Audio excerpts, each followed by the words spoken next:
எனக்கும் இப்பவே திருச்சி மச்சம் ஒன்ன பார்த்து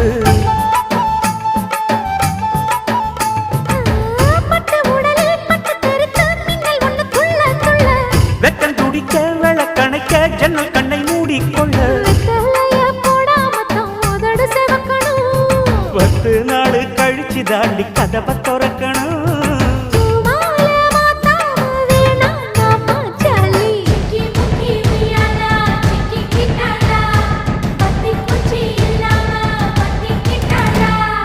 மச்சாங்கிட்ட முந்தானைய தந்து வப்பாளா